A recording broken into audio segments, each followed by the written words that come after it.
Power Up is the 17th studio album by ACDC. And it was released today, November the 13th, and I'm here to review it. Now, I actually never listened to a full ACDC album, but one thing I do know is that I love music, and I know they are music legends. I mean, literally, I used to kill the guitar solos on Guitar Hero. I mean, if you have too, go ahead and comment that below. Now, if you're new to my channel, I do music reviews that not only break down the artist, but also break down the songs on the album, and then I give my review. So if you're a music fan, go ahead and hit that subscribe button. Only about 5% of y'all are actually subscribed to my channel.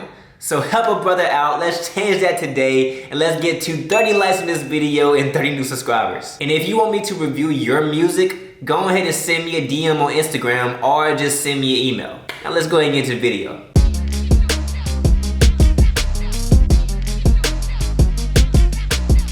So who is ACDC? ACDC is an Australian rock band formed in Sydney in 1973. Now, the band in the past featured members like Michael Young, Boone Scott, Mark Evans, Simon Wright, and Chris Slade. But now the group actually features members like Angus Young, my homie Stevie Young, Brian Johnson, Phil Rudd, and Cliff Williams. Now, they are rock and roll legends, and they sold over 200 million copies of music worldwide. Now, of that, being the 9th selling artist in the US and the 16th best selling artist worldwide. That is crazy. But it do not stop there. They're ranked as number 4 on VH1's 100 Greatest Artists of Hard Rock list, number 7 on MTV's Greatest Heavy Metal Band of All Time, and number 72 on Rolling Stone's list of 100 Greatest Artists of All Time. They will forever be known for creating one of the best selling albums of all time, but also influencing so many different artists along the process. Now, fun fact, their name actually formed from their sister's sewing machine with the initials ACDC. And their abbreviation means, I gotta get my laptop for this, alternating current direct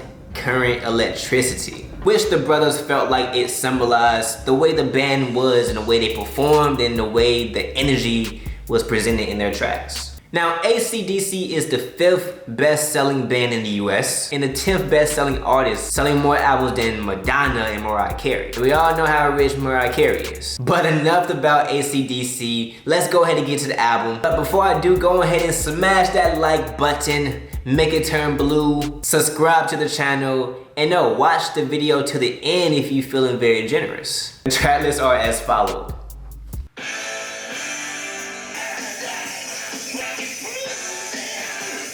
Okay, so look, I'm a hip hop junkie, but this off the back is pretty darn good. Like, I'm loving the live instrumentation, I'm loving the drums, I'm loving the high screeching voice that I do hear. I can't really understand everything he's saying, but I do enjoy it. To be honest, I can imagine being at a concert and it just being freaking hype. I mean, to be honest, like, I bet the experience being at the concert is just insane. One, I'm hearing a lot of guitar instrumentation, this very heavy driven guitar. The bass line kind of keeps it going consistently, along with the drums to keep the tempo going, and I truly enjoy it.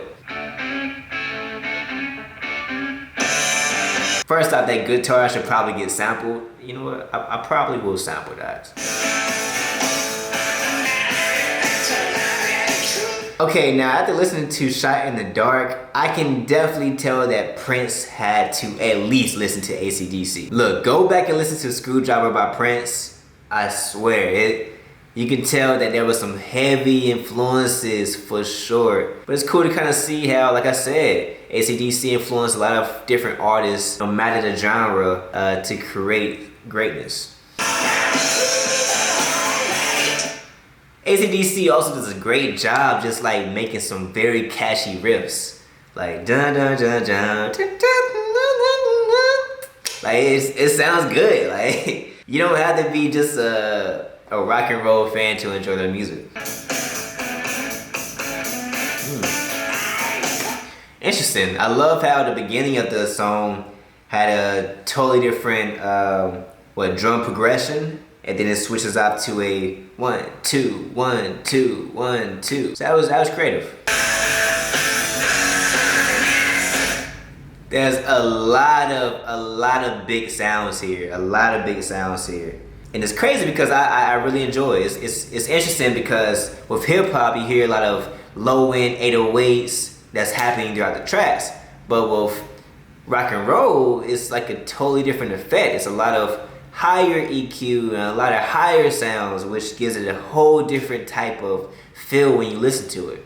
Now, one thing that I do notice is I hear a lot more guitar rather than voice. So I think that, I don't listen to a lot of rock, so maybe this is purposely done. I do enjoy hearing the guitar. I do enjoy hearing the consistent drum patterns. And I think that the voice is just an accent to what you hear.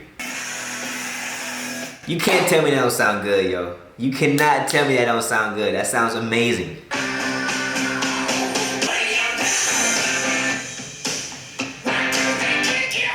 And it's cool because just like hip hop, there's a lot of catchy rhythms within the production as well. But with this track, there's a lot of guitar catchiness and repetitiveness, so far at least. But then with hip hop, it's the same thing. I mean, you have a lot of repetitive, catchy tones.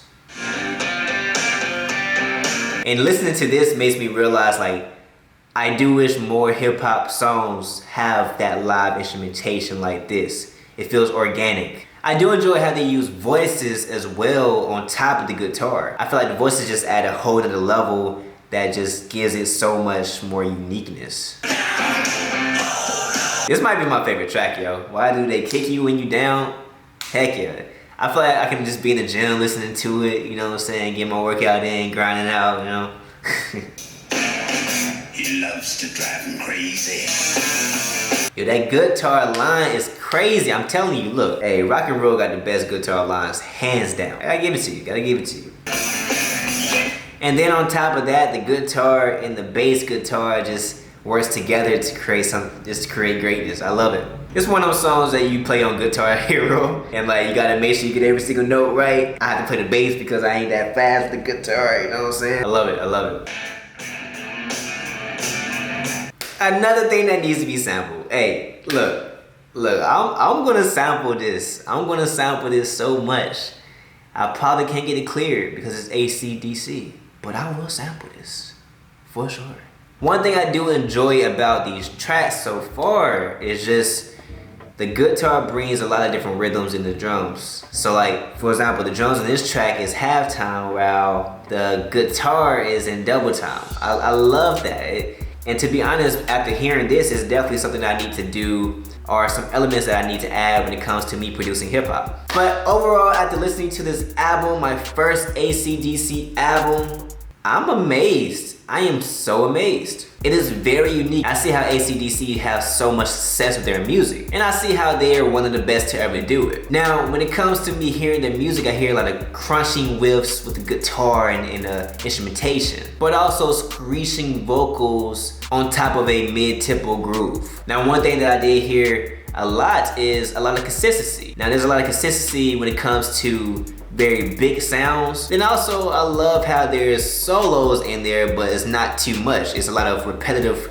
riffs. And that gives a lot of opportunities for, let's say, ACDC or the band to really showcase a lot of different soloing when they perform live. Now, if I had to rate the lift of the album, I thought it was great. Now, from track 1 to track 12, I really did enjoy what I was listening to. Again, this was a totally different experience for me. I definitely never heard a rock and roll album full on, but I definitely did enjoy it. When it comes to the imagery of the actual album itself, the cover really explains how the music sounds. I mean, red is in your face, is exciting, but it's also electric and it's also big. I really enjoyed that, and I think that the cover really shows that. Now, hands down, my favorite tracks, it has to be Code Red, Kick You When You're Down, and Realize. I think Realize gave the album the energy that it needed from the beginning, and then legit Code Red finished it off strong. There is a lot of mid-tempo tracks going on throughout the album. I did truly enjoy that. It just adds for more consistency. I definitely will be sampling some stuff on this album. So here are my ratings for the project. For production, I gave it a 9. I really did truly enjoy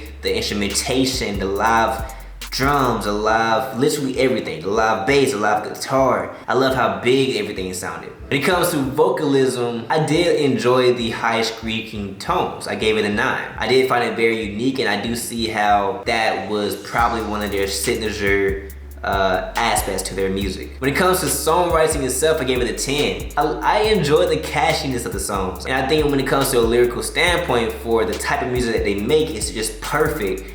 And it also just kind of describes who they are as a band without even having to know too much about them. And then the overall feel, I have to give it a 10. I enjoy this album. I definitely think that it's an amazing album. It's gonna make me listen to their previous albums, and you know what? Should I do that? Should I go ahead and listen to or react to more songs? Let me know in the comment section, and I will definitely do so. But altogether, I gave it a 9.5. Definitely a great album, and you should listen to it too. I guess rock and roll ain't that bad after all. 2 Chainz just dropped an album titled So Help Me God today, November the 13th. Now, I'm kind of mad because this album was originally supposed to be